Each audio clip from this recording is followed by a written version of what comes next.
Hello friends, welcome back to my YouTube channel Naukri Pathshala. आज हम एक नया टॉपिक शुरू करने वाले हैं जिसका नाम है जनरेशन ऑफ कंप्यूटर्स।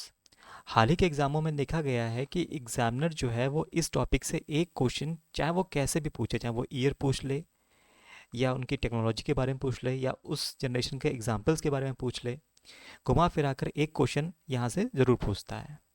तो क्या आपको पता है कि आज जो स्मार्टफोन या लैपटॉप आपके हाथ में है वो हमेशा से इतने छोटे या फास्ट नहीं थे।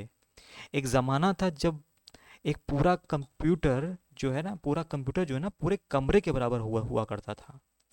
आज के इस वीडियो में हम देखेंगे कि कंप्यूटर का पूरा सफ़र, यानी फर्स्ट जनरेशन से लेकर के जो सुपर फास्ट एआई जनरेशन तक, यानी कि जो फिफ्थ जनरेशन है, वहाँ तक का पूरा सफ़र कंप्यूटर ने कैसे अपना तय किया, उसको हम एक के बाद एक देखेंगे। चलिए शुरू करते हैं हम फर्स्ट जनरेशन कंप्यूटर के साथ में। तो फर्स्ट जनरेशन कंप्यूटर जो 1940s और 1955 के बीच में जो कंप्यूटर डेवलप किए गए, उनको हम फर्स्ट जनरेशन कंप्यूटर्स के नाम से जानते हैं। ठीक है। अच्छा, इनके बीच में क्या होता है कि इनकी कुछ स्पेसिफिक टेक्नोलॉजीज होती थी जो हमको याद करनी पड़ेगी। जैसे कि इसमें हार्डवेयर कौन सा इस्तेमाल होता था, हार्डवेयर कंपोनेंट्स, इनकी स्पीड कितनी थी, इनके एग्जाम्पल्स कितने थे, और ये कौन से ऑपरेटिंग सिस्टम पे चलते थे। तो आइए उसके बारे में कुछ जानते हैं। हार्डवेयर कंपोनेंट, इसमें क्या है कि वैक्यूम ट्यूब इस्तेमाल होता था। ठीक है। मेमोरी में पंच कार्ड इस्तेमाल होते थे। ऑपरेटिंग सिस्टम में बैच ऑपरेटिंग सिस्टम इसमें जो है इस्तेमाल होती थी। और स्पीड, जो कि अभी हाल ही के एग्जामों में ये बहुत क्वेश्चन यहाँ से बन रहा है कि स्पीड, तो स्पीड इसकी जो है वो मिली सेकेंड्स में नापी जाती थी। इससे कुछ एग्जाम्पल्स हैं जैसे इनियक, यूनिवैक, एडवैक, IBM 707। और IBM 707 आपको तो खासकर याद रखना है, क्योंकि IBM 707 कई बार एग्जाम में पूछ लिया जाता है कि ये किस जनरेशन का कंप्यूटर है। अब चलते हैं सेकंड जनरेशन कंप्यूटर की तरफ। यहाँ पर एक बड़ा चेंज आया। वैक्यूम ट्यूब्स को रिप्लेस किया किसने? ट्रांजिस्टर ने। इससे कंप्यूटर का साइज थोड़ा छोटा हुआ, स्पीड बढ़ी, और ये पहले से सस्ते और रिलायबल हो गए। और इनका जो ईयर है वो 1955 से 1969 के बीच में जो भी कंप्यूटर डेवलप्ड हुए, उनको हम किस में कंसीडर करते हैं या किस में जानते हैं? हम सेकेंड जनरेशन कंप्यूटर्स में। ठीक है। अच्छा, आइए अब जानते हैं कि इनकी क्या खासियत थी। तो इनका जो हार्डवेयर कंपोनेंट था वो क्या था? इनका ट्रांजिस्टर्स। ठीक है। पहले का क्या था? Vacuum tubes. अब सेकंड में क्या हो गया? सेकंड जनरेशन में क्या हो गया? ट्रांजिस्टर्स हो गए। ये मेमोरी कैसे यूज़ करते थे? ये magnetic tapes and punch cards, ये बोथ, यानी कि दोनों ही जैसे कि हमारे जो फर्स्ट जनरेशन में क्या था, पंच कार्ड्स यूज़ होते थे, लेकिन इनका क्या था कि magnetic tapes and punch card से दोनों ही यूज़ करते थे। ये ऑपरेटिंग सिस्टम कौन सा इस्तेमाल करते थे? ये टाइम शेयरिंग ऑपरेटिंग सिस्टम्स में इस्तेमाल होता था। और इनकी स्पीड किस में नापी जाती थी? माइक्रो सेकेंड्स में। ठीक है। ये एक इम्पॉर्टेंट फैक्ट है कि स्पीड जो है, सेकेंड जनरेशन की जो स्पीड है वो माइक्रो सेकेंड्स में नापी जाती थी। अच्छा, इसके एग्जांपल्स क्या हैं? जैसे CDC 1604, यूनिवैक 1107 एंड हनीमैन 400। ये कुछ ऐसे एग्जाम्पल हैं सेकेंड जनरेशन कंप्यूटर के। अब देखते हैं थर्ड जनरेशन कंप्यूटर्स के बारे में। तो जो 1969 से 1975 के बीच में जो कंप्यूटर डेवलप किए गए, वो थर्ड जनरेशन कंप्यूटर्स के बीच में, या थर्ड जनरेशन कंप्यूटर्स के बीच में जो है उनको कंसीडर किया जाता है। अच्छा, क्या था कि इस एरा में आईसी यानी इंटीग्रेटेड सर्किट्स की एंट्री हुई। ठीक है। जहां एक छोटी सी सिलिकॉन चिप पर हजारों ट्रांजिस्टर्स लगाए गए। सेकेंड जनरेशन में क्या था? ट्रांजिस्टर्स। और ये हजारों ट्रांजिस्टर्स एक चिप में लगा दिए गए। ठीक है। तो क्या हुआ? इस वजह से कंप्यूटर पहली बार इतने छोटे हुए कि उन्हें टेबल पर रखा जा सकता था। ठीक है।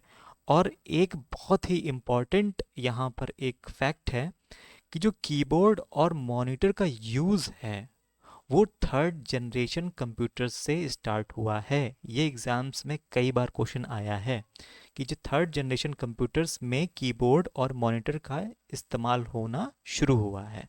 अच्छा, इससे कुछ इंपॉर्टेंट फैक्ट्स थे वो हम जानेंगे। इसका जो हार्डवेयर कंपोनेंट था वो क्या था, आईसी इंटीग्रेटेड सर्किट्स। ठीक है, मेमोरी को कैसी थी इसकी, वो लार्ज मैग्नेटिक कोर।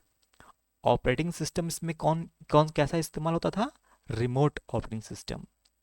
और इसकी स्पीड किस में नापी जाती थी, नैनो सेकेंड्स में।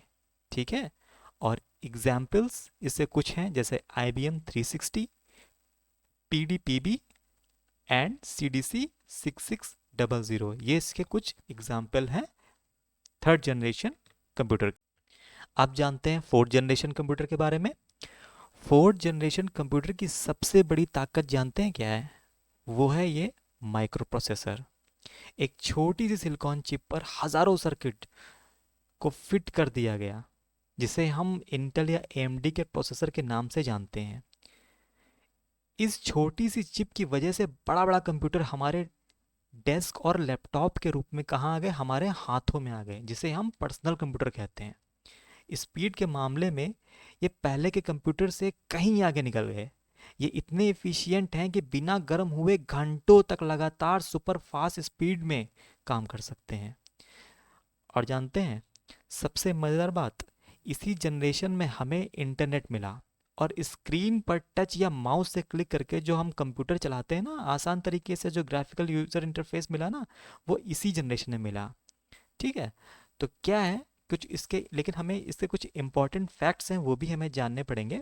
आइए वो हम देखते हैं। इसमें जो हार्डवेयर कंपोनेंट, अभी हमने क्या बात करी, माइक्रो प्रोसेसर यूज़ हुआ।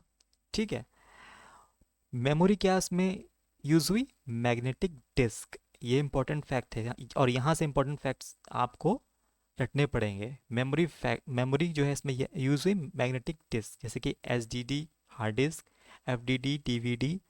ऑपरेटिंग सिस्टम कौन सा इस्तेमाल हुआ यहाँ से, graphical user interface based Windows, Mac. ठीक है, अच्छा इसकी स्पीड कैसी थी, इसकी स्पीड पिको सेकेंड्स में थी। इसके एग्जाम्पल्स क्या हैं, Cray 1, Cray 2, Apple 2, TRX 80। ये कुछ एग्जाम्पल्स हैं फोर्थ जनरेशन कंप्यूटर के। चलिए अब जानते हैं फिफ्थ जनरेशन कंप्यूटर के बारे में। 1989 से लेकर के प्रेजेंट तक जो भी कंप्यूटर टेक्नोलॉजी जो भी इस्तेमाल हो रही है, जो भी जनरेशन चल रही है, वो फिफ्थ जनरेशन के अंडर में ही कंसीडर करी जाती है। इसके कुछ इंपॉर्टेंट फैक्ट्स हैं जो हमें याद करने पड़ेंगे, वो इस प्रकार हैं। हार्डवेयर कंपोनेंट्स में कौन सा यूज होता है, ULSI यानी ultra large scale integration circuit. Memory SSD solid state drive. इसको SSD का फुल फॉर्म याद कर लीजिएगा, कई बार एग्जाम से पूछ लिया था कि SSD की फुल फॉर्म क्या है, solid state drive. Operating system Lisp operating system. अच्छा आप जानते होंगे कि लिस्प जो लैंग्वेज है ये किसके लिए यूज़ होती है, मोस्टली ये यूज़ होती है आर्टिफिशियल इंटेलिजेंस। एंड जो जनरेशन 5 है वो आर्टिफिशियल इंटेलिजेंस बेस्ड ही है। स्पीड इसकी कैसी है, फेम्टो या हेक्टो सेकेंड में ये वर्क करता है। ठीक है, एग्जाम्पल क्या है इसका, परम 8000, ये इंडिया का सुपर कंप्यूटर है। IBM नोटबुक और सुपर कंप्यूटर इसी बेस पे बनाए जा रहे हैं। चलिए कुछ इम्पॉर्टेंट फुल फॉर्म्स हैं जो एग्ज़ाम से पूछ ले जाते हैं, उनको भी देख लेते हैं। जैसे ENIAC, electronic numerical integrated and computer. उसके बाद है EDSAC, यानी कि electronic delay storage automatic calculator. उसके बाद आता है UNIVAC, यूनिवर्सल ऑटोमेटिक कंप्यूटर। हाल ही के एग्ज़ाम में ये क्वेश्चन पूछा गया था, जिसमें ऑटोमेटिक के साथ में एरे भी दिया गया था। ऑटोमेटिक के साथ में एरे भी दिया गया था, और बहुत से बच्चे एरे को टिक करके चले आए थे और उनका क्वेश्चन गलत हो गया था। एक लास्ट है ABC, यानी कि एटनेस ऑफ बेरी कंप्यूटर।